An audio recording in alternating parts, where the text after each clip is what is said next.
How's it going, everybody? Let me change this around here. Get this show on the road.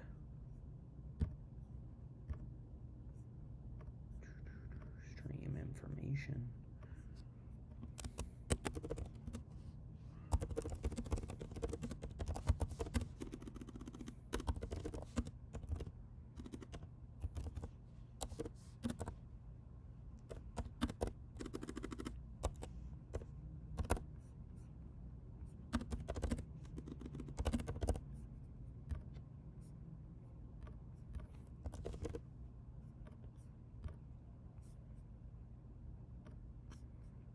I think that should be updated.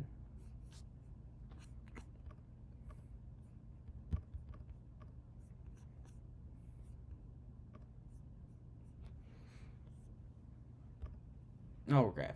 Let me make sure everything is up to date here. Sorry, I'm getting a little late here. I know.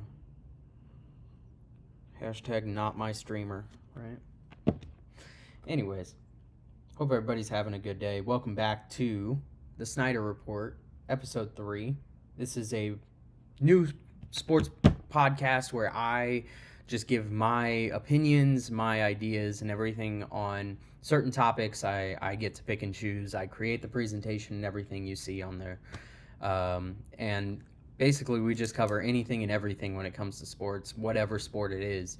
So I appreciate you tuning in either live or if you're watching this in a playback on YouTube or Twitch. Make sure you hit the follow button or subscribe button. Turn on notifications on both Twitch and YouTube so you are here. We go live throughout the week, but we mainly do the Snyder Report on Wednesdays at noon, and I try to keep that as consistent as possible. So let's get right into it. Today we're going to talk about college football playoffs, how they're solidified. We obviously have gotten the announcement from the committee saying who's in and who's out, and there's really no surprises in my mind. Maybe with one or two of them. Obviously, Alabama missing is a big deal. If you're on social media, you've been hearing nonstop nonsense about how they deserve to be in. And then you have Miami, Florida, of course, missing the playoffs as well. A little less shocking, I would think, not as much uproar. We obviously have like the changes that need to happen. I'm one of the advocates for glad to see it being a 12 person playoff, 12 team playoff, but I really do think there are some tweaks that need to be made.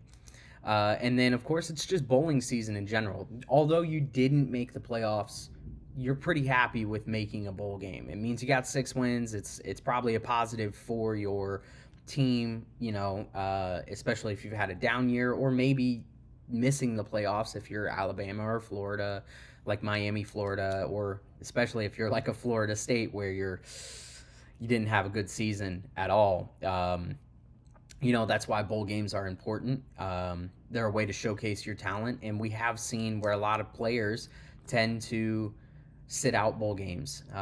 So we'll see how that plays out. Then we, of course, had NFL Week 14, getting closer and closer to the playoffs for them. We're going to have some predictions on who's going, who's kind of missing out, or who's already missed. Of course, the Bears lost big against the 49ers, so we're going to talk about them. Was Eberflus the problem? Was there something deeper going on? Is there really like a way for them to kind of break the mold and stand out even in a really tough division that they're in? Obviously, the toughest in NFL football right now. So. And then, of course, we're going to talk about who's the worst of the worst. We have the best of the best, the cream of the crop, obviously at the top, but who's getting that number one spot? Who's going to try and pick up the next piece, their franchise piece going forward?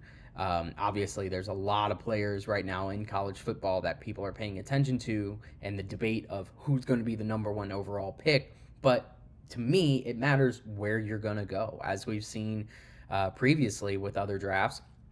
Caleb Williams, number one overall pick, has been balling out, but he's on a really bad team. How do you respond to that? Who stands out as the person that can be that number one overall pick, but really change the future for those teams? So That's a big thing. Of course, in NCAA basketball, I know it's still football season, so don't kill me, but we got to talk basketball as well.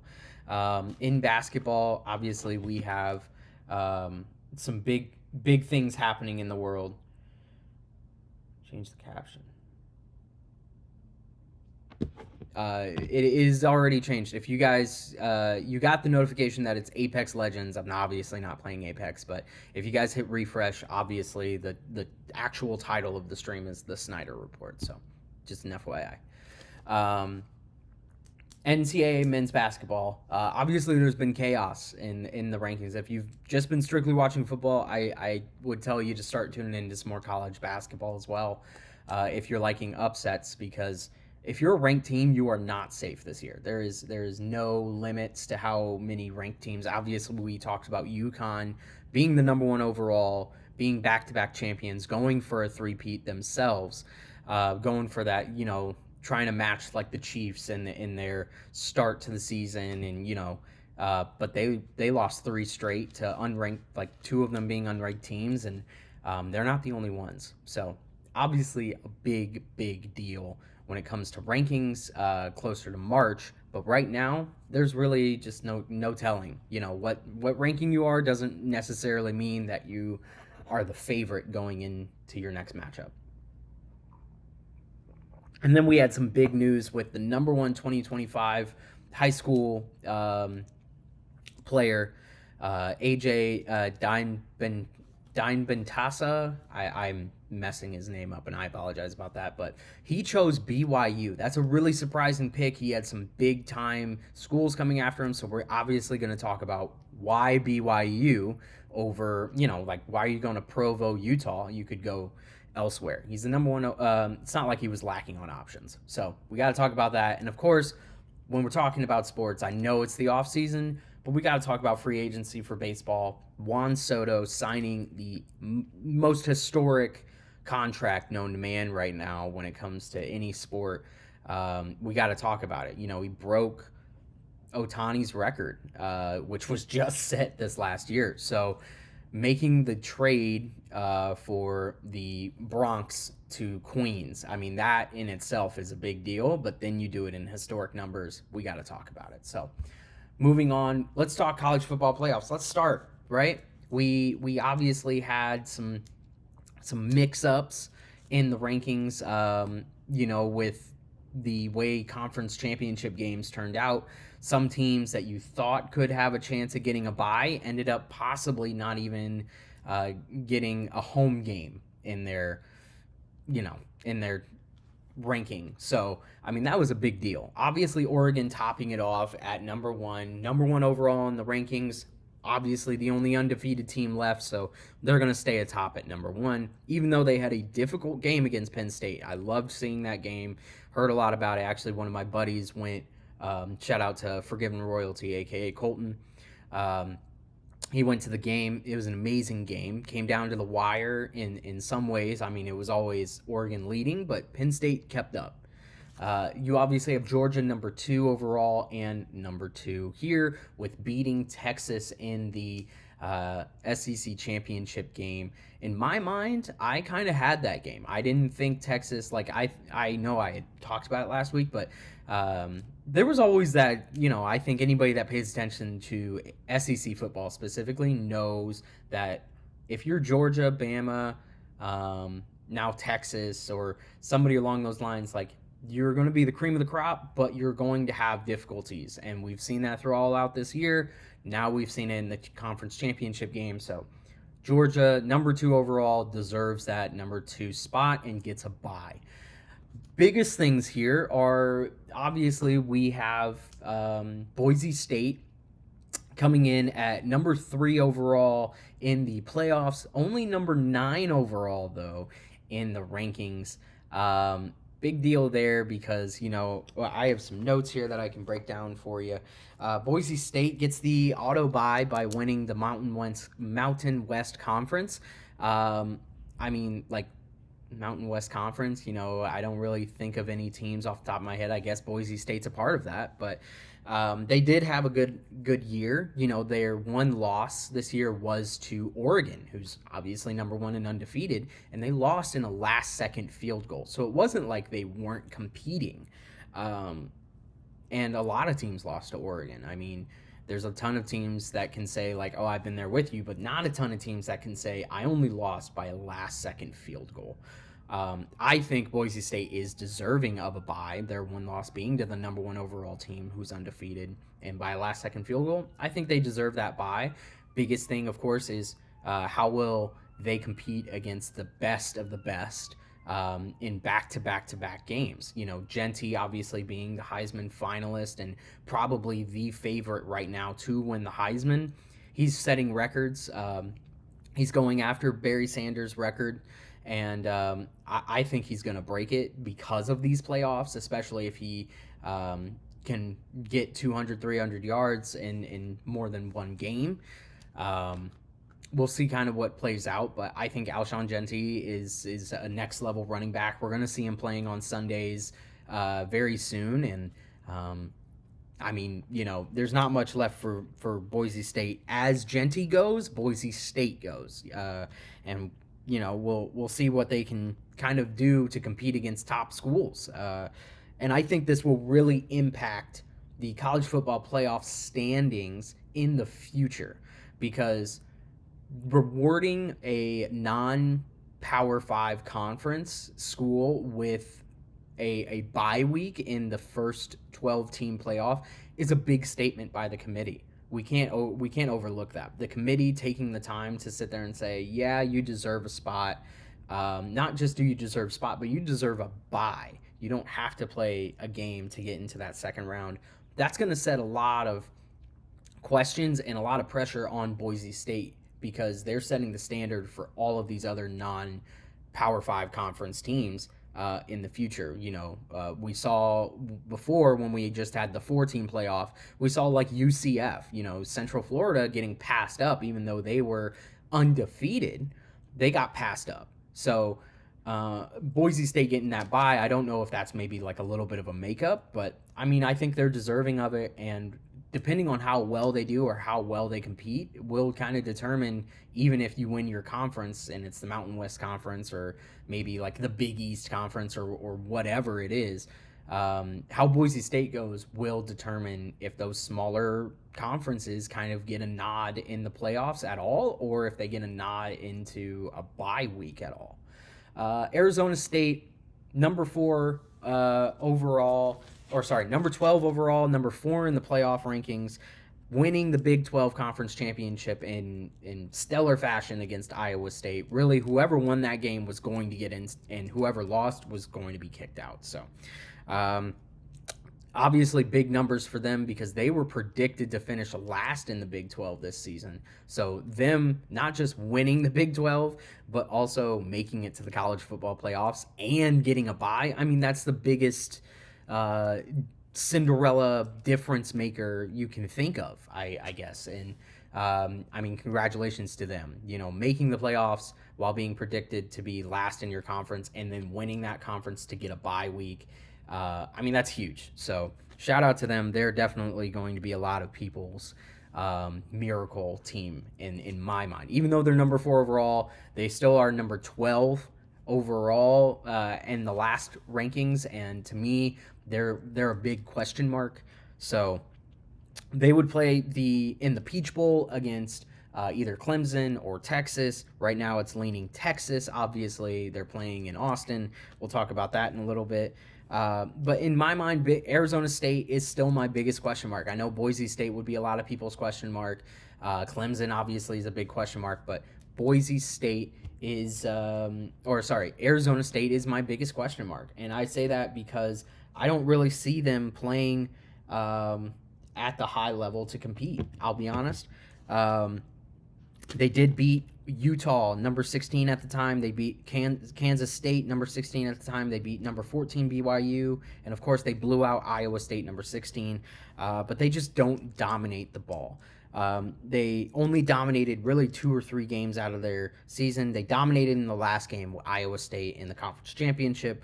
They dominated Arizona, who was like bottom of the of the Big 12 this year, and then they dominated Wyoming in their first game of the year overall. But other than that, it's been really competitive. So, I mean, it'll be interesting to see how they do against the top teams of college football. But in my mind, Peach Bowl, you're playing either Texas, who in my mind is the favorite to win, as they have like the easiest path to the championship game, to the semifinals and championship game. Um, you either got Texas or you got a really, really hot Dabo Sweeney Clemson team. So I don't think Arizona State, in my mind, whoever they play, I think they're the underdog. Um, Let me go back and talk a little bit more about Oregon and Georgia and Boise State. Um, for let's start with Georgia. Really, I think they're a good one to start. They're playing in the Sugar Bowl against whoever wins in Indiana Notre Dame. Um, they upset Texas in the SEC championship, obviously in overtime. What a thrilling game! Carson Beck out in the second half of that game, in for the last play of the game because their backup quarterback, ended up getting blown up in a play. So Carson Beck being out all of the second half, and he's going to be questionable. I mean, his arm looked dead in that last handoff, and I think he's got like an ulnar sprain or something. That's not easy to come back from. You really got to pay attention to that. And Carson Beck is, I mean, he's not been stellar. Like, everybody kind of thought he would be one of the Heisman people. But, I mean, he's a difference maker. And their backup did what he could, and he played against one of the best teams in the nation. And obviously a college football team in Texas, and he just kind of stayed the ground. But, I mean, the defense really stepped up for Georgia. So it'll be challenging, I think, if you're Georgia and you don't have Carson Beck. I mean, you're still Georgia, but, like, I don't know if you make a championship game out of that with your backup. Oregon, obviously number one overall, 13-0. Win the Big Ten in their first season in the Big Ten. They're the fifth team to ever do that in a Power 5 conference, to join a Power 5 conference and win the Power 5 conference in their first season. So big ups to them. They play in the Rose Bowl against Ohio State or Tennessee. In my mind, I know it's a number 1 versus a 9 or an 8 seed. But in my mind, I mean, Tennessee and Ohio State are getting gypped here. I mean, look, overall, they're number 7 for Tennessee in the CFP rankings, and Ohio State's number 6 overall in the CFP rankings, but both of them got seeded lower than that because of some of the bye week stuff and because of some of the conference championship and rules and regulations for the playoffs. So either way here, I think Oregon's kind of getting screwed. They're going to have to play a really, really difficult game in the Rose Bowl, as opposed to if you're Texas. I mean, you got to play the number 16 overall Clemson, or you got to play the number 12 overall Arizona State in the end. I mean, that to me is just a really easy game. Or if you're like a Boise State's number 9 overall, SMU's number 10 overall, and really struggled with Clemson, only barely came back and almost won that, had a chance to win it, lost it in the ACC championship game. But like Penn State's number 4 overall in the CFP rankings, but got number 6 as the seed, so they get a really easy path as well. Notre Dame, Indiana, to me, Notre Dame is a better team than a number 7. Indiana, I kind of like them at a number 10, even if they have them as number 8. But once again, Georgia has a really easy kind of chance. If Indiana wins against Notre Dame, I don't know if they win against Georgia. I don't know if Notre Dame wins against Georgia, especially if Carson Beck is playing, but that's neither here nor there. So Oregon, that's one of the changes we're going to talk about here in a little bit. Oregon kind of got screwed there in my mind. I mean, overall, though, you're going to have to play the best of the best no matter what. So Oregon has played some really good teams in the Big Ten, so I don't know if they'll struggle per se, but I think the 3 teams that we're really having kind of get screwed here: Tennessee, Ohio State, and Oregon. Let's talk about round 1 matchups. Let's talk about Clemson, Texas in a little more depth. Obviously being played in Texas, the home teams, the higher seeds in the first round. So Notre Dame, Ohio State, Texas, and Penn State all get home games for the round 1. So this one being played in Austin, Texas. on December 21st at 3 p.m. Texas is heavily favored. They're minus 11, so people believe Texas are going to win by more than 2 scores. And they have an 80.4% winning percentage chance, according to ESPN. So obviously, Texas being at home plays a factor, being one of the best teams in the college football playoffs and college football in general.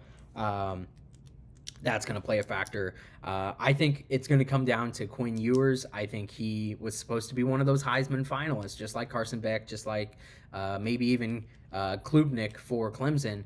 And you don't really see him having like this stellar breakout season like he was supposed to. Arch Manning riding the pine right behind him. A lot of people have called for Manning to come out in these games, including in the last game against Georgia. A lot of people were saying Ewers is throwing the ball too much, and they think Ewers kind of lost that game for Texas. So, we'll see how Ewers does, but it wouldn't surprise me if Arch Manning gets the call in one of these games, especially because you're playing lesser teams. If you're Texas, you're playing Clemson, you're playing Arizona State. You have a chance to bring out somebody like Arch Manning, who did step up when Ewers was injured earlier this year, and he won you games. So we could be seeing Arch Manning playing in these playoffs, in my mind. For Dabo Swinney, this is not his first rodeo. I know we're talking Texas, so I'm using rodeo there, but Dabo Swinney has won college football playoffs before. He's made these teams. He's overachieved in these playoffs before, so him coming in as the underdog, I think he's just happy. He even said it himself. He's happy to just make the playoffs, but they've upset other teams before, so don't count out Clemson. It'll really come down to how Klubnik plays and how Dabo Swinney calls the game, because as a head coach, it really comes down to, can you control your team? Can you coach them through being the underdog? If you want a coach that can play that, Dabo is the coach to do that. So don't count out Clemson. I know I'm saying like Texas, but Clemson still's got it. They still have a shot. You never know. Clemson's biggest losses this year were against number 1 Georgia, Louisville, and number 15 South Carolina at the end of the year. That was a big thing for them, losing to South Carolina, but South Carolina was no slouch. Remember, South Carolina was one of those teams that could have snuck into the playoff. They had a chance. So their biggest wins, though, of course, were against SMU in the ACC championship. And biggest thing here for me that's a big kind of like toss-up, and the only reason they made it was winning that ACC championship game, was because they were 1-2 against top 25 teams. So their only win against the top 25 team was against SMU. Then they had 2 losses to Georgia, being Georgia, but also South Carolina, who missed the playoffs. They had a chance, but you're 1-2. You have a under 500 performance against top 25 teams, but you make the college football playoffs. That's a big question mark, I think, not just to Clemson, but to some of these other teams as well. Texas being number 3 overall, but getting a 5 seed because of the weird rules of getting automatic buys, going to 1 through 4 for conference champions. Biggest wins, they beat Michigan early in the year when Michigan was number 10. Obviously, Michigan ended up unranked at the end of the season, so it looks like less and less of a win, but they still won at Michigan. Never discount a win at Michigan, because it's one of the hardest places to win, whether they're having a good or a bad season. So Texas winning at Michigan early in the season, winning against Oklahoma in the Red River rivalry. Then we had their win against Vanderbilt at Vanderbilt is a big win, and I know people are like, why at Vanderbilt? Well, remember, Bama lost to Vanderbilt at Vanderbilt this season. So winning against at Vandy is a bigger deal this year. And then they beat Texas A&M in one of those last games when Texas A&M was number 20. They were 4-1. Texas 4-1 against top 25 teams. Well, really 4-2 because they lost to Georgia twice this season. So once in the SEC championship, once in the regular season. In my mind, though, Texas still has the easiest path to the to the semifinals and to the overall college football championship game, playing against Clemson and Arizona State. In my mind, I think Texas is honestly a sneaky favorite here. I think they're right behind Oregon or Georgia to win the college football playoffs. Let's talk Tennessee and Ohio State being played in Columbus, Ohio. Obviously, Ohio State getting the 8 seed means they get to play the home game. That's being played on December 21st at 7 p.m. on ABC and ESPN. Ohio State is favored to win. They're 65.5% winning percentage chance per ESPN, and they are currently supposed to win by more than just one touchdown at 7.5. Tennessee is number 7 overall, getting ranked number 9 in the college football playoffs. They lost against an unranked Arkansas team, and they lost against Georgia, both away games. So didn't lose a game at home this season. But they did beat NC State at the beginning of the year, beat Oklahoma at Oklahoma. That's a big deal because Oklahoma obviously beat Bama again at home, and then Tennessee did beat Bama head on, and they won at Vandy. Once again, not discounting these wins at some lesser teams like Vandy and Oklahoma, who both beat Bama at home this season. So Tennessee ends up being 3-1 overall against top 25 teams. And they have a very difficult matchup against Ohio State, who's number 6 overall, barely missing the conference championship game in the Big Ten against Oregon. I think that would have been a better matchup, but still paid off.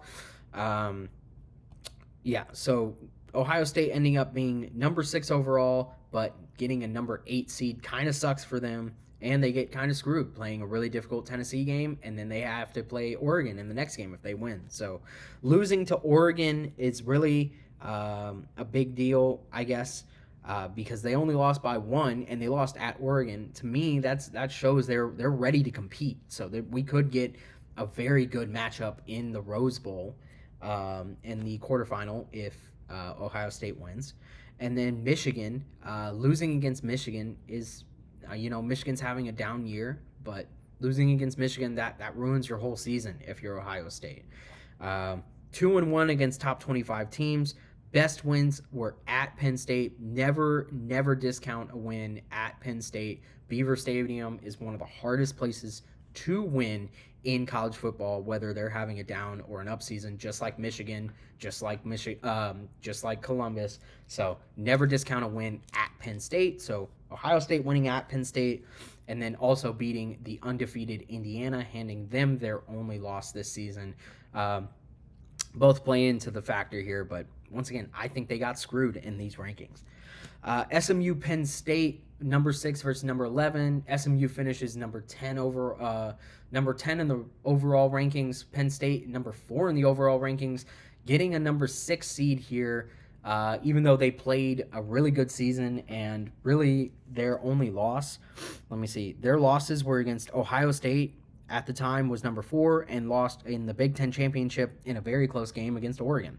I don't think you deserve to be number 6. Once again, I think being number 4 would have I think they should get one of those buys. Biggest wins for Penn State were against number 19 Illinois. Hurts for me to say that, but beating Illinois 21-7, and then they also won at Wisconsin. Never discount a win at Wisconsin, even though they had a really bad year this year. Winning at Wisconsin still a big deal to me. SMU losing to BYU, losing to Clemson in the ACC championship game, obviously kind of getting blown out in that first half, and coming back and then losing on a last-second field goal. It's a big deal. SMU is 2-1 versus top 25 teams this season. Biggest wins were at Louisville, at Duke, and against Pittsburgh. SMU is one of those teams where it's like, what team's going to show up? Because they have a great quarterback, but they obviously were getting manhandled by Clemson in that ACC championship game. Didn't look like they belong.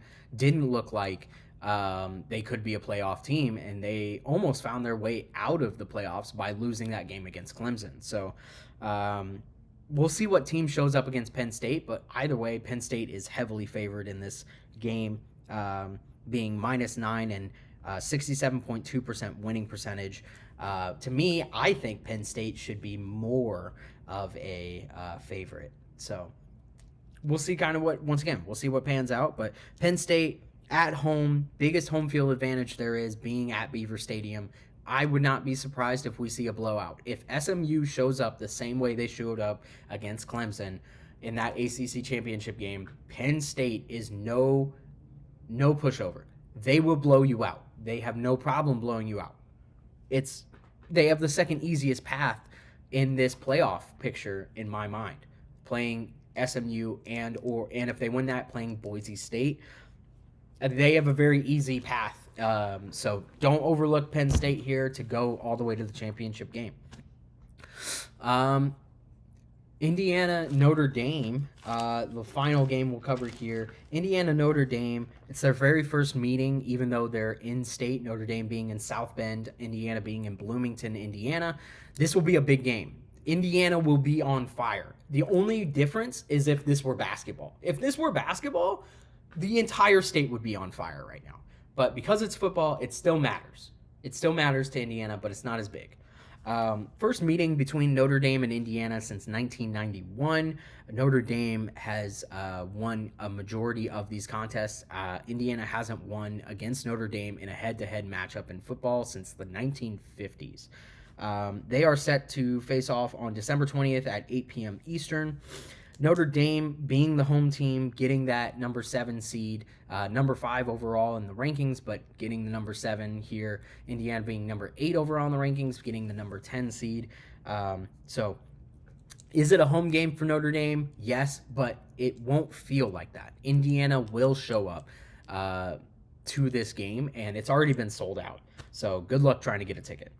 Notre Dame, their biggest thing was their one loss. Both of these teams are one-loss teams. Their one loss was to Northern Illinois out of DeKalb, Illinois. They lost to Northern Illinois in week 2 of the season. That's a big loss. Northern Illinois didn't really have anything else going for them. Just randomly beat Notre Dame. I kind of thought that might kick Notre Dame out of the playoffs. So obviously it didn't, but Notre Dame losing that game against NIU probably lost them a better seed in this playoff. And then Indiana losing to Ohio State. I mean, that was a pretty easy prediction for anybody. Like Ohio State versus Indiana. Indiana just doesn't win against good teams. And we'll talk about this a little later, but Indiana didn't really play anybody. They didn't really have a really strong schedule. So, the one team that they played against that was really difficult this year was Ohio State, and they lost. So, Notre Dame has a 70.4% chance of winning this game against Indiana. In my mind, I mean, that makes sense. I think Notre Dame and Indiana are very different wavelengths, and I think Notre Dame is the better football team. Notre Dame has notable wins against Louisville. Obviously, we've seen Louisville a lot throughout this breakdown. They've played numerous college football playoff teams. So Louisville had a very difficult schedule this year, but Notre Dame beating Louisville plays into it. They won at Texas A&M, beat Navy and Army, who both had historic years themselves. Shout out to them. I would have loved to see Army in the playoffs. But I understand why they didn't make it. Notre Dame ended up being 4-0 against top 25 teams this season. So shout out to them. Had a great season, even bounced back after that Northern Illinois upset. Indiana 0-1 against top 25 teams because they lost to Ohio State, but they didn't play any other top 25 teams. They played in the Big Ten. Yes, that's a difficult conference, no matter who's ranked and who's not. But they didn't play any other top 25 teams, so their strength of schedule was whack as shit to me. Indiana wins against Nebraska, who was ranked at one point, Michigan, who was ranked, and I'll put at UCLA because playing in that Rose Bowl sometimes is intimidating. Maybe it's not even playing UCLA, but playing in the Rose Bowl, sometimes it's intimidating. Yes, they won handily against Nebraska. Yes, they beat Michigan and handily won against UCLA at the Rose Bowl, but 0-1 against top 25 teams. You only played one top 25 team, and it was Ohio State. You did play a good game, but to me, if you can't beat Ohio State, how are you going to beat Georgia? How are you going to beat Oregon? How are you going to beat Texas? I don't know. To me, it's an iffy thing. So we'll see what happens.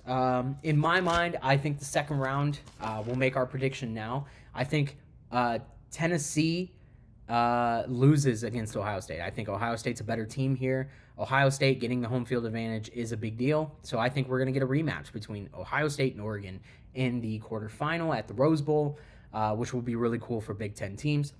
Clemson versus Texas. Obviously, I've got Texas. Texas is going to, it might be a close game, but in my mind, I think Texas covers that spread, and I think they win by at least 14-21. Even if Quinn Ewers is having a bad game, Arch Manning comes in and steps up to the plate. So Texas moving on to the quarterfinal against Arizona State in the, I think, the Fiesta Bowl, Peach Bowl. So Texas versus Arizona State will be my prediction for the Chick-fil-A Peach Bowl. Indiana versus Notre Dame. I have Notre Dame winning that pretty handily, and I think Notre Dame, once again, I don't think Indiana's a proven team, and the only team they did play against was Ohio State. Did they play a good game? Yeah, but Notre Dame, I think, handily wins against Indiana, takes over the state of Indiana for this season, and I think they move on to play Georgia in the, let me see here. Georgia will play in the Peach Bowl? No, we just had the Peach Bowl. So they're going to play in the Orange Bowl? It's possible. I forget which one Georgia playing in. But, yeah, I have Notre Dame versus Georgia in that quarterfinal. Boise State, I think they're going to end up playing Penn State. Penn State versus SMU.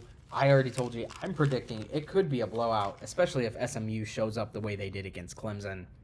I think Penn State's not the team to do that against. You get down against Penn State will hammer you, especially being at Beaver Stadium.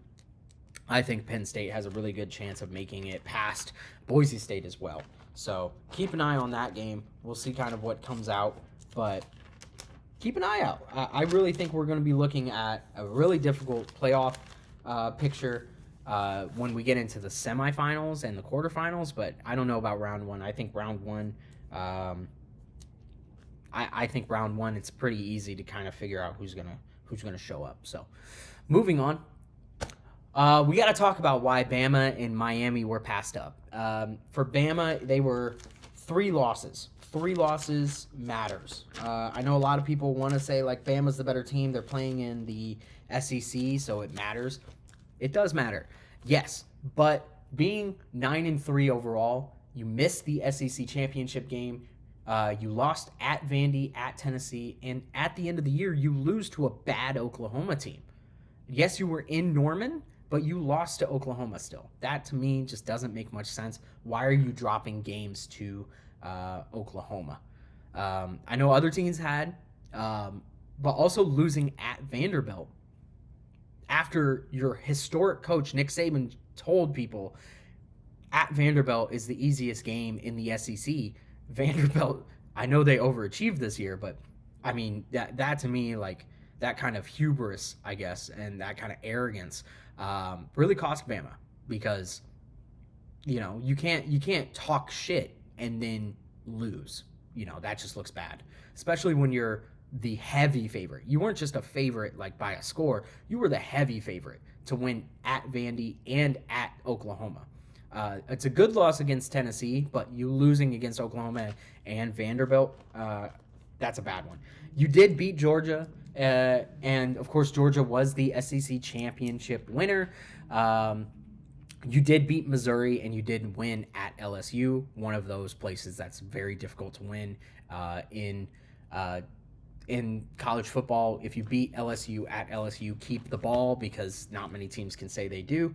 You were 3-1 overall against top 25 teams. I think that's fantastic.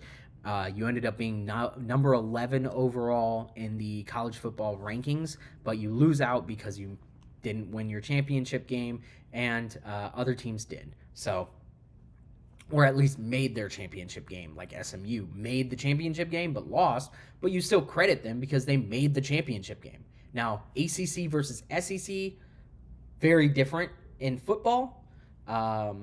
as far as like competitiveness, but in my mind, I think it was the right call. Bama having 3 losses, it matters. It does matter, and who you lose to matters as well, and when you lost. You didn't just lose at Vandy and at Tennessee in the beginning, middle of the season. You lost to Oklahoma in like one of the last games of your season, so that matters. It means you're not ready to play with the big boys. For Miami, 10-2 overall. They missed the ACC championship game when they were like an 80% shoe-in to make that game. All they had to do was not lose against Syracuse. What did they do? They lost against Syracuse. 10-2 overall. You missed your ACC championship game. Your best wins were at Florida, at Louisville, and against Duke. Is that great for you? Sure. But you didn't play a top 25 opponent this year. If you didn't play a top 25 opponent this year, why do you think you deserve to play against the top 12, or supposedly supposed to be the top 12 teams in the nation, and you can't even make your championship game? That doesn't make much sense to me. Once again, you lost against Georgia Tech. Now, Georgia Tech did show up in that Egg Bowl game against Georgia, and their rivalry game. Should have won that and ended up blowing it against Georgia. And then losing against Syracuse. That, to me, really tied the knot. You didn't make your championship game. You did lose to Clemson.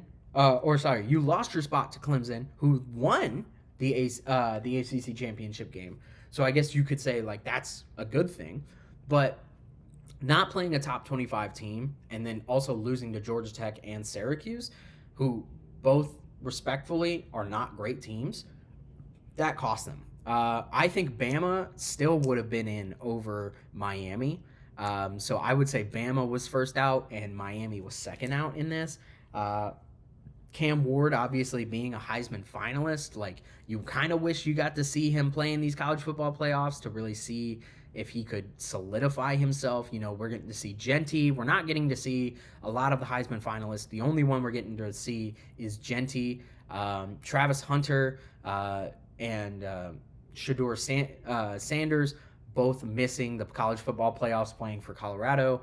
And you have Miami, Florida. You have Cam Ward, who's going to miss the college football playoffs. There will be in the bowl games, so, like, they'll play in their own respective bowl games, but, like, it sucks because you don't get to see him play the best of the best. And if you're the Heisman, you're supposed to be the best college football player in the nation. So it does suck. Let's talk about what needs to change going forward. It does matter. What needs to change? Now, this is the first 12-team college football playoff we've had. Before it was just 4 teams. Now they've expanded it to 12 teams. So I did include at the very top here the rules as to how the college football playoff field was made and why everything was the way it was. These rules are subject to change because they know, like, hey, it's our first season doing it. We're going to make mistakes. Biggest things, the 4 questions that I have are, does strength of schedule matter? Does when you lose, because no team other than Oregon went undefeated, does when you lose, whether it's early in the season or late in the season, matter more or less than just losing in general? I don't really like the fact that conference champions are getting automatic buys 1 through 4, and it kind of, overall, I think the seeding in the college football playoffs, it doesn't really matter if you're just giving away bye weeks or you're giving away, like, seeds and it doesn't match to your rankings. Like, the same committee is making the rankings. The same committee is ranking Ohio State number 6 overall in the nation, but they're giving them number 8 overall seed. And it's like, why have the rankings or the seeding if you're not going to follow your own rankings? It doesn't make sense to me. So let's talk about it. Strength of schedule. This is the biggest one. Nick Saban talked about this a lot. This is the biggest question mark. Does strength of schedule matter? If it doesn't, then what's the point of these really good teams playing really good teams? If you're, if you're a really good team and you just want an easy, and people are like, oh, well, if we go undefeated, no matter who we play, it doesn't matter if we play a whole bunch of, like, mid-tier teams. The committee just likes seeing our overall record and seeing that we're not really playing anybody. So, like, let's just play some mid-tier teams. There's no point of playing a good out-of-conference game or in-conference game, that's like really difficult, like Georgia Bama. That's obviously what the fans want to see, but like what benefit is for that team if you lose? Like it's a huge benefit when you're Bama and you beat Georgia, or you're Georgia and you beat Bama, because they're like a top 5 team. But if you are a loser of that game, it hurts you more than it helps you. So strength of schedule, does that matter? I'll give you a couple of stats here. The number 1 overall strength of schedule, so like this is the team with the most difficult schedule in rankings per ESPN. The number 1 overall this season was Georgia. So Georgia coming in at number 2 overall in the seeds, number 2 in the college football playoffs, while having the most difficult strength of schedule. I mean, that speaks wonders, and it's why Georgia deserves a bye, but also is one of the heavy favorites to win the college football playoffs, because they played really good teams, and they've really only dropped, I think, 1 or 2 games. So they deserve a bye. Alabama, number 18 overall strength of schedule. Now, they did lose 3 games, but when you put that in comparison to like, yeah, but we played one of the most difficult seasons out of everybody in college football, it's like, okay, I mean, you're going to lose, but like losing 3 times, Now, you did have a really difficult schedule, but losing 3 times still matters. Texas, number 20 overall in strength of schedule, ends up being like getting the 5 seed in the college football playoffs, but getting the number 3 seed overall. Other than that, nobody in the college football playoffs is in the top 25 strength of schedule. So it's like these teams are not even playing the best teams in the nation, yet they're getting the best chance at the college football playoffs, and they're getting automatic buys, or they're making the college football playoffs in general. And that, to me, it kind of messes with your head if you're other teams, because it's, once again, it just asks, why do we play difficult games and difficult teams in the regular season if it's just going to screw us if we lose? Why wouldn't we just play mid-tier teams? Like I said, Indiana is 0-1 against top 25 teams. Who was it? Miami was possibly going to make the college football playoffs, but they hadn't even played a top 25 opponent. So it's like, why are we rewarding these teams for playing mid-tier teams? Now, are you beating them? Yes. And sometimes you're losing. Like if you're Miami, you didn't play a top 25 team, yet you still had 2 losses. And you lost against Syracuse. You lost against unranked teams. So it's like, why are we rewarding these teams with the chance to become the best team in college football, but you're not playing the best teams in the regular season? To me, that's kind of messed up. So no other teams in college football, in the college football playoffs outside of Georgia, Texas, had a top 25 schedule. And once again, Bama being the first one out of the college football playoffs, they had the number 18 strength of schedule. They were like, listen, we played a really difficult season. Yes, we had 3 losses, but we had a more difficult season than anybody else outside of Georgia. I mean, to me, they kind of get screwed there. Here's some stats for you. SMU had the number 57 strength of schedule, okay? They are number 10 in the college football playoffs, but they didn't play anybody until Clemson. They had the number 57 overall schedule. Arizona State had the number 62 overall strength of schedule. They didn't really play anybody until Iowa State. They did beat BYU, but BYU also missed the playoffs. Indiana, 0-1 against top 25 teams, had the number 67 strength of schedule. You didn't play anybody outside of Ohio State. Yeah, you beat up on the Big Ten, but you played bottom-tier Big Ten teams. And you didn't play anybody outside of conference that was like, oh, yeah, that's a good win. So it's like, who cares? And then, of course, Miami, Florida. Number 55 overall strength of schedule, but you didn't play a top 25 team, and you lost 2 games still. Sucks to suck, but to me, we need to put more emphasis on strength of schedule in these rankings and into consideration, because then what's the point of playing really difficult games if you're a good team? It does matter when you lose. So let's move on to the second bullet point. Does when you matter, or does when you lose early or late in the season matter more or less? To me, it does matter. If you're losing early in the season, you can chalk it up to being like, oh, these are new. They're new. There's a lot of transferring going on. There's a lot of people that are new to the program. So, um, we're getting used to them. They're getting used to the system, and you can kind of brush it off and say like, hey, we lost. Like if you're Notre Dame, you lost your second week game against Northern Illinois, but you never lost after that. And it's like, I mean, they made the playoffs, yes, and they dominated the rest of the year, yes, but you only lost early in the season, so you're able to kind of say like that was a fluke. That didn't happen. If you're Bama, you lost like one of your last games. You lost against Oklahoma at Oklahoma, who's not having a good season, and you lost against Vanderbilt and Tennessee in the middle of your season. So it's not like you can say like, oh, it was early season jitters. These are our best players are freshmen. They're not used to playing in the SEC. It's like, yeah, but you still lost at the end of the season, so you don't have it all together. You're not ready to play with the big boys. It also matters how badly you lose. If you get blown out, like that's a problem. Clemson, I know, once again, I bring up this game, Clemson versus SMU. SMU, if they didn't bring it back and make that game look competitive and down to the wire, I think SMU actually might have found their way out of the college football playoffs if they didn't make a comeback, because they got absolutely obliterated by a mid-tier Clemson team.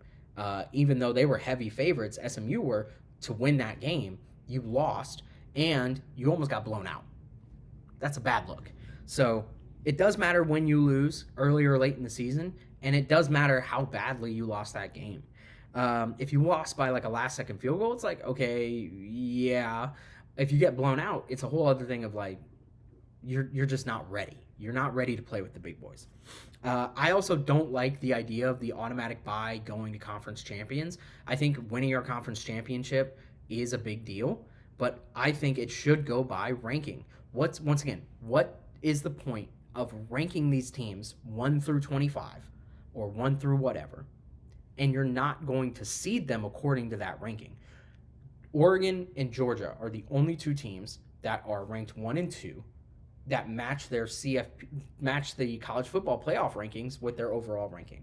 What is the point of the committee saying, yeah, you're the number 2 overall team, so you get the number two seed? That makes sense. But what's the point of giving Texas the number 3 overall seed, so they should be getting a bye according to your rankings? But it's like, yeah, but you didn't win your conference championship. Yeah, but they played Georgia, who did win and beat them in overtime in a really difficult game. The SEC is nothing to play about.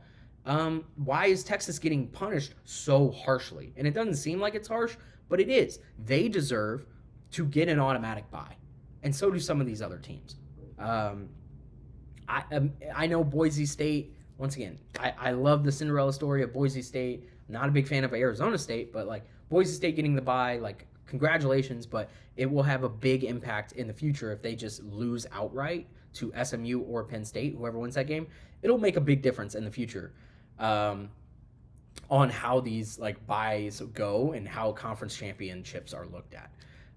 But once again, the ranking system and the seeding don't make sense. So it's like, why have the rankings and the seedings if they're going to be different? So I would like to see some changes there, if you're asking me.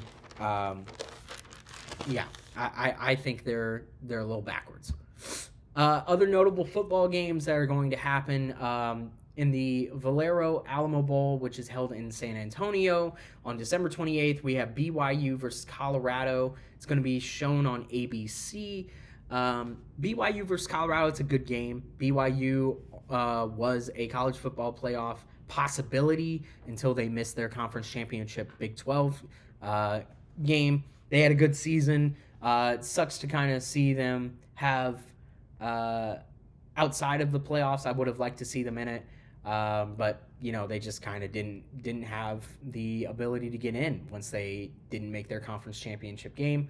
But I think that's a really good game. BYU versus Colorado. That's going to be really really difficult. I love Colorado's team and I love BYU's team, so that is a game to watch if you can.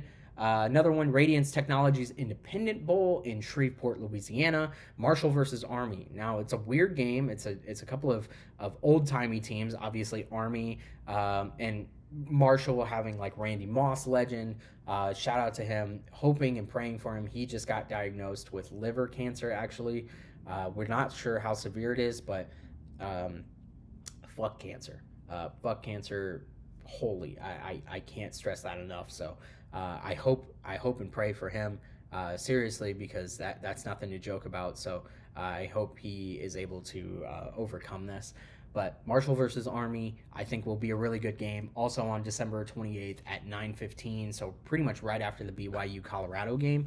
That will be held on ESPN. Should be a really good game. If you're a fan of football, I know you may not have an attachment to Marshall or Army, but that's going to be a really good game. The TransPerfect Music City Bowl in Nashville, Tennessee. Iowa versus Missouri. Iowa and Missouri ended up not being ranked at the end of the season, but both were preseason ranked. So should be a good game in my mind. They're pretty evenly matched. December 30th at 2:30 on ESPN. If you don't have anything else to watch, you might as well watch some bowl games, and that's a pretty good bowl game to look into.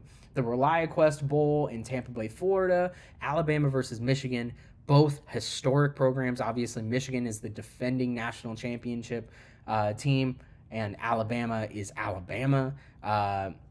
They're going to be pissed off that they missed the playoffs. Michigan is going to be on a high because they beat Ohio State, but should be a really good game. Something to pay attention to, and it's a good way to bring in the New Year's, as they're playing at noon on ESPN on December 31st. So it's a good game to watch. And then one of my personal favorites, of course, the Cheez-It Citrus Bowl in Orlando, Florida. South Carolina versus Illinois. Very big game for both programs, showing that they're making a last-second push kind of to show, like, hey, South Carolina is like, hey, we feel like we got snubbed out of the playoffs. Illinois didn't really ever have a chance at the playoffs, but both teams kind of being able to solidify, like, we had a really good season by winning this bowl game. So also on New Year's Eve at 3 p.m. on ABC. I think those are my favorite games. Outside of the college football playoffs, these 5 games are the top games in the bowl season. I think these are the games to kind of pay attention to. If you have nothing else to do, I think it's time to do it. Let's talk about Week 14 in the NFL. The Lions versus Packers. Lions beat the Packers 34-31. They clinch another playoff berth in back-to-back seasons. I think it's their first time since like the 90s. It also knocks down the Packers' best chance to get into the playoffs into a wild card seed now. They are 0-2 against the Lions this season. They're going to have to beat the Vikings in Week 17 to ever have a chance to make it out. Obviously, the NFC North is a very tough division this year, but that's not going to matter at the end of the day. It's going by rankings for the NFL playoffs. So Packers kind of have to really show out the rest of the season to make it. The Bears get blown out by the 49ers, 13-38. Bears had 2 yards in the first half. There was a comment that I saw somebody said on Twitter that said, if you got up at all to like walk to your kitchen and like turn the channel or anything like that, you had more yards overall than the Bears did in the first half. So yes, the 49ers have a good defense, but not that good. 2 yards in the first half is embarrassing. I guess a good thing to look at is Odunze had 2 touchdowns. It's his career first multi-touchdown career game. So good for him. I guess that's a positive, a light in a lot of darkness. And Caleb Williams had a decent second half, so something to keep in mind. Something that's also stuck out to me was the 49ers. They just can't stay healthy. They're having a lot of problems with their, especially running back. I think 3 running backs now are injured for the 49ers. And they still have insane depth because they were running all over that Bears defense. And I know the Bears defense isn't like the greatest right now, but if you have like a 4th string running back that's still getting you like 5 yards, 7 yards, that's a big deal. So that's nothing to overlook. The 49ers beating up on the Bears sucked, but once again, we're talking, was Eberflus the issue? In my opinion, yes. It's going to be difficult. I don't know if Thomas Brown is the coach that the Bears are going to choose next season. I think he'd be a good offensive coordinator. I don't know if he's ready for a head coaching position.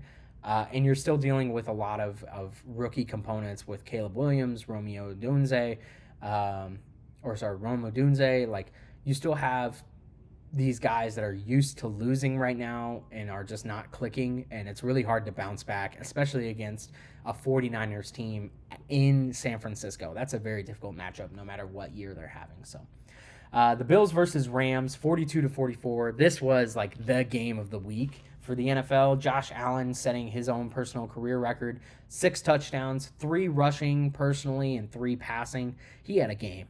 Okay, he had a game. Josh Allen is probably the MVP for this year. He's the front runner right now, and this solidified it. Puka Nacua had 178 total yards. He had 2 touchdowns, 1 rushing, 1 catching. Obviously, he had the go-ahead touchdown to put the Rams ahead and ended up coming out on top, 44-42. So, what a great game! What a time to be in person for that game. I mean, that's just record setting on both sides. Chiefs Chargers was the Sunday night football game. The Chiefs ended up beating the Chargers 19-17. They clinched the division and a playoff berth. They went on a last second field goal that doinked off of the upright and went in. Truly in Chiefs fashion, they are one of the only teams, I think, like, they just keep winning at last second. Like, they're winning 1 possession games, and I think like 9 of their wins this season have been on last 1 possession games. So can they keep that going? And they are still a very possible, obviously they're making the playoffs now, but it's still very possible that they could three-peat. Like, they could easily three-peat. Big thing that came out of this game was the Los Angeles Chargers quarterback Justin Herbert got injured in the second quarter. He did return, but I mean, the Chiefs win was really dumb.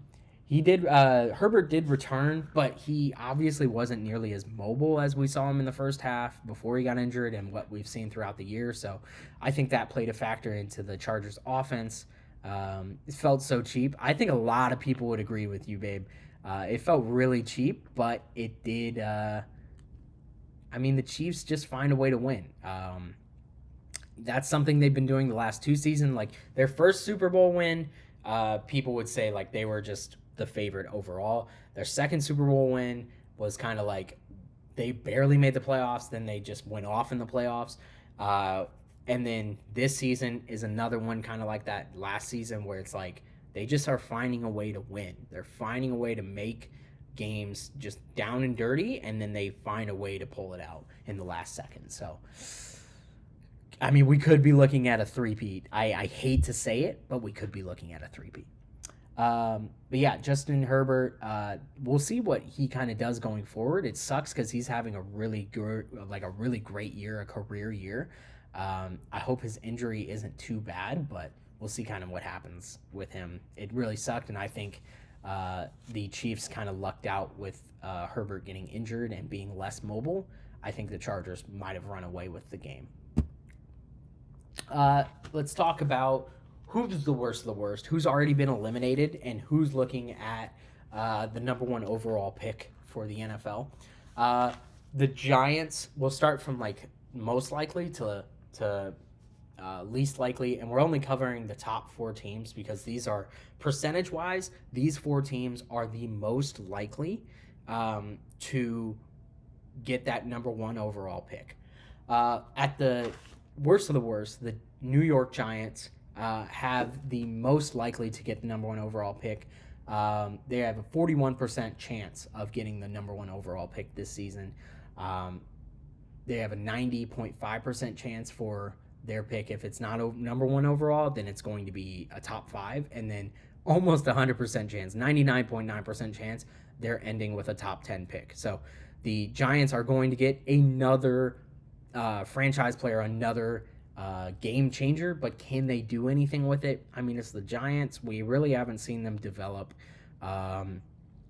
any good players yet. I mean, Kylan Thibodeau is obviously a game changer, but has he been the like number 2 or number 3 overall pick that he was when they picked him? Eh.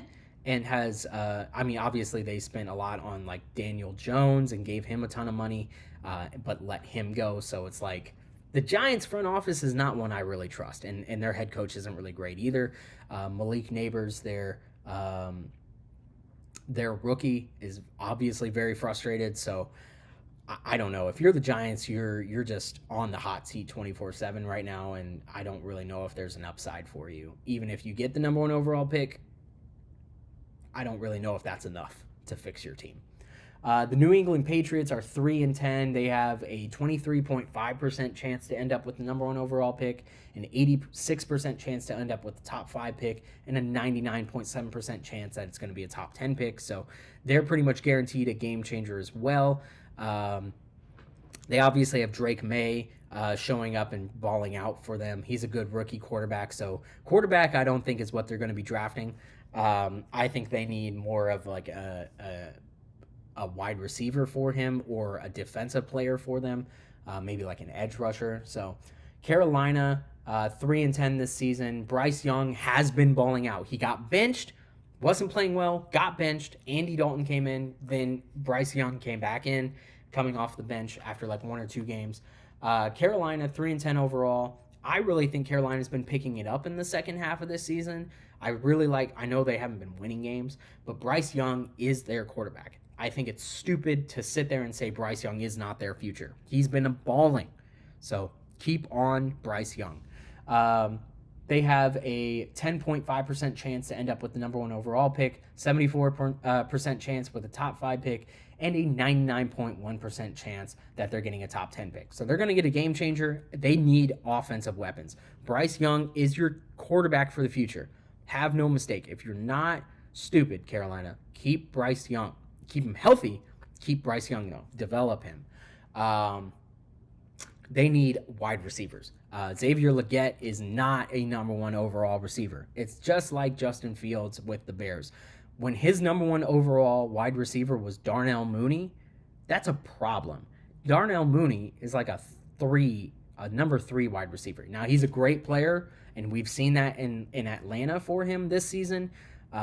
He's been balling out, but he's not the number 1 overall option. And Xavier Legette is not the number 1 overall option. So get him some wide receiver help. And then coming in fourth most likely, we have a 10.2% chance for the number 1 pick overall going to the Las Vegas Raiders. They're 3-10. They do need a quarterback. Aiden O'Connell is a good quarterback. Don't get me wrong, but he's not the best.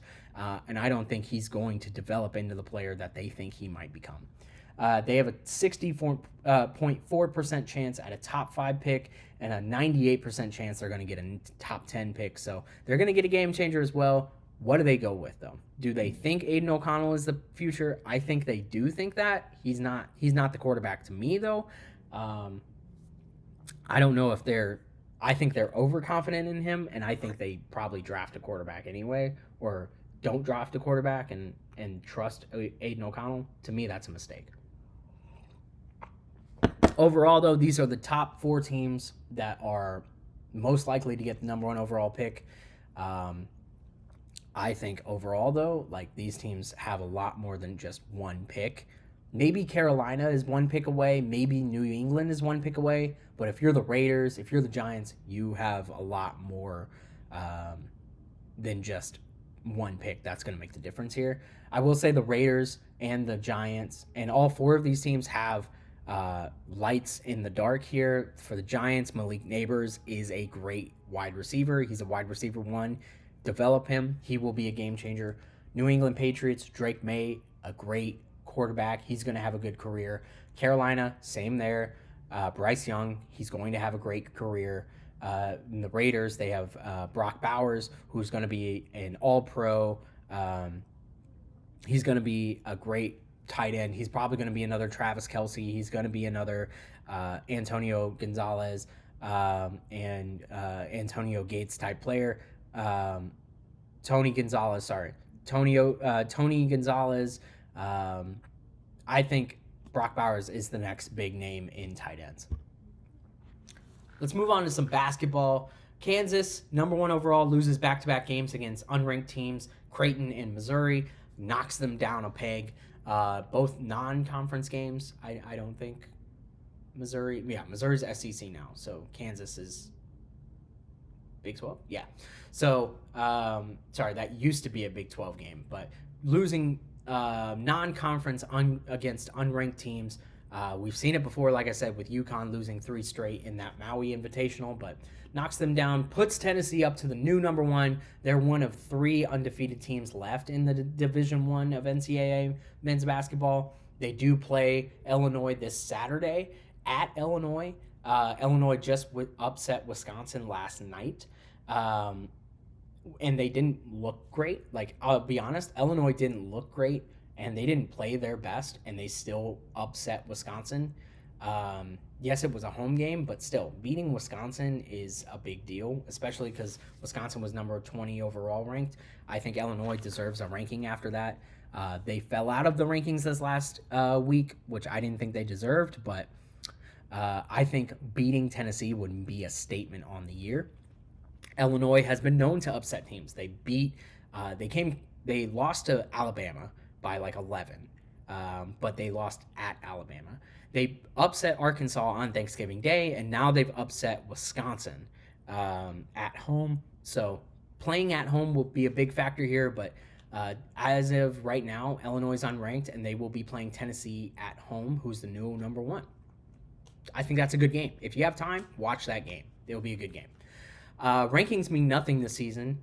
In the last week of November, 17 teams that were ranked lost. That's a big deal. You know, if you only have 25 ranked teams, 17 of them losing in a week, yeesh, that's bad. So if you're a ranked team, it's very possible that you have a target on your back, and I mean, you know, there's no guarantee. It used to be like, oh, they're ranked though, like. You know, I think the old idea of like, oh, you're ranked though, like you're heavily favored. You know, you're playing some weak ass team. You're heavily favored. Not the case this year. Not the case at all. Especially going into the conference season. Obviously, the conference season is beginning. Big Ten has had like, you know, each team has played like 1 or 2 games now. Illinois is 1-1. Wisconsin's 0-2. Northwestern, I think, is 1-1. Michigan 1-1. Yeah, I mean, like you're having these conference games where they're gonna like beat up on each other, but rankings once again will not matter. We've seen a lot of upsets outside of conference play already and in conference play already. And then we got to talk about the number 1 overall pick choosing BYU. Why is he going to Provo, Utah? He chose them over Alabama. He chose them over North Carolina, and he chose them over Kansas. That's a big deal. I mean, there's a lot of money being thrown at him from all of these programs. Utah, Provo, Utah with BYU. It's a really weird school to pick for the guy that's predicted to be the number 1 overall draft picked in 2026 for the NBA. He's the first 5-star to commit to play at BYU since the rankings began in 2007 per ESPN. So, it's a big deal. We'll see what happens. I think he's going to have a good career. He'll be a one and done at BYU, and they know that. But BYU, I mean, is on fire. You know, somehow, some way, the Mormons found a way. That's all I'm saying. So shout out to them. Let's talk about Juan Soto's. He's the most hated person and most loved person in New York right now. He trades in the Bronx for Queens. He trades sides. It's literally the only thing you can do to be the most hated to the most loved person in New York right now. Juan Soto sets the historic record with a $765 million contract over 15 years. It's the largest contract in sports history over all sports. It beats out Messi's contract, Ronaldo's contract. It beats out Ohtani's contract, which set the record last year with $700 million. Ohtani got $700 million over 10 years to play for the Dodgers, with most of that being deferred. He's getting like $2 million for the first 10 years, and then the rest are paying in increments after that. But Soto's contract, none of it's deferred. So they're paying $765 million up front. They're getting him hella money. Soto is going to be balling out. And he's a young guy. He's only like 24, 25, maybe 26. So I think it's well worth it. 765 for 15 years. He'll probably be one of the best players. But is he worthy of that contract? Only time will tell. But the biggest thing, of course, is that he's trading in the New York Yankees to the New York Mets. So you better believe that Yankees versus Mets for the next 10, 15 years is going to be heated. But yeah, once again, setting in the new standard. We can look and see how many contracts are probably going to be offered in the future that are going to be along these lines. I think you're going to have a lot of these younger players that are game changers that you're like, okay, this is probably the future MVP. This is probably the future franchise player. We're going to be seeing them get paid. I don't know what impact this will have on other sports, but for baseball, we're going to be seeing people get paid. Let's talk about episode 4 for next week, which is right before, it's going to be on the 18th. It's going to be right before Christmas. We're going to talk about the college football bowl games. We're going to talk about like the first bowl games that have happened and what's to come. We're predicting who's coming out of the first round. I kind of gave you my predictions already, but we'll talk a little more in depth about that as well. Week 16 NFL will look forward to the rankings and the road to the playoffs. Obviously, we have like the Chiefs who've clinched, the Bills who've clinched the division, probably clinching a playoff spot this next week, and we have the Lions who've clinched the division and a playoff spot. So that's shaping out to be a little more of like who's going to be the wild card games coming into the NFL playoffs. NCAA basketball, it's too early to say who's number one. Now, Tennessee is unranked right now. Could change this weekend on Saturday, playing Illinois at Illinois. But we've seen 2 number ones fall already, with UConn losing 3 games in a row, Tennessee losing 2 games in a row being number one. Will Tennessee break that streak and be the number one that stays number one? We'll never know. Well, we will know, but soon.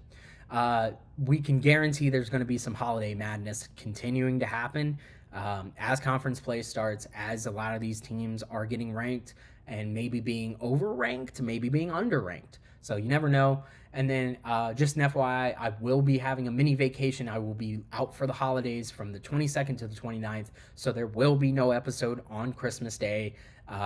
Spend it with your families. That's how I'm going to be spending it. I will be in Dallas, Texas for that. So a little bittersweet. I will miss you guys. I will miss doing this, but we'll hop right back into it the following week. So no worries there. Make sure you guys, once again, are following me on all socials. All of my socials are right here. MK Snyder 13 on Instagram. Make sure you go and follow. It is a private account, but make sure you go and follow it. I appreciate you guys leaving comments there as well, saying like, hey, we love it. DM me on there as well if you want to see something. Ginistry on YouTube and Twitch. All of this is going to be linked on my Twitch channel. If you are watching this live, you're watching it live on Twitch. So click the channel, click my my profile picture or my name right now. You can it'll take you to my Twitch channel. It'll have a YouTube, a Discord, an Instagram, and that will all show you like how you communicate with me or how you can like follow me and keep up with the channel. Make sure you join the Discord.